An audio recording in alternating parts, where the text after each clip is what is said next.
வந்து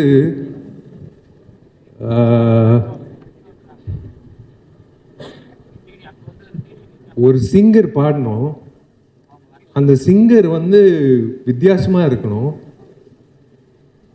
ஆனால் இனிமே வந்து பாடவே கூடாது வாழ்க்கையில் அப்படின்னு சொல்லும் போது நான் டோர் ஓப்பன் பண்ணி பாருறேன், இவர் தான் பாடுறாரு அப்படின்னு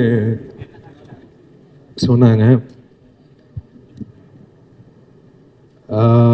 நிறைய பேர் வந்து நான் அப்போலோ ஹாஸ்பிட்டலில் வந்து அட்மிட் ஆகிட்டேன்னு. அப்போலோ ஹாஸ்பிட்டல்லாம் இல்லை, காவேரி ஹாஸ்பிட்டல்லாம் அட்மிட்டு ஆனன்னு கூட நினச்சிக்காதீங்க.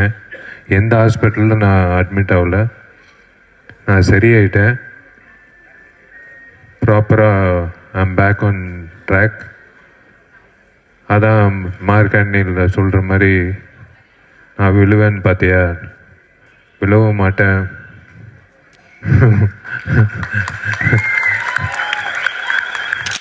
எந்த ஒரு தடை வந்தாலும், எந்த ஒரு சர்ச்சை வந்தாலும் நான் வந்து தாண்டி வரேன்.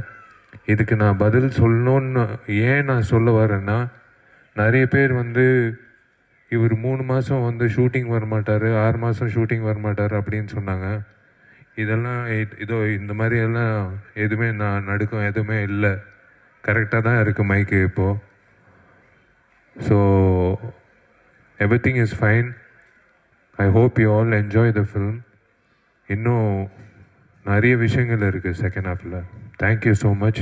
I love you, I love you, I love you. ரொம்ப ரொம்ப நன்றி உங்களோட அன்புக்கு. நான் வந்து சத்தியமாக சாவர வரைக்கும் நான் வந்து மறக்கவே மாட்டேன் உங்களோட அன்பை.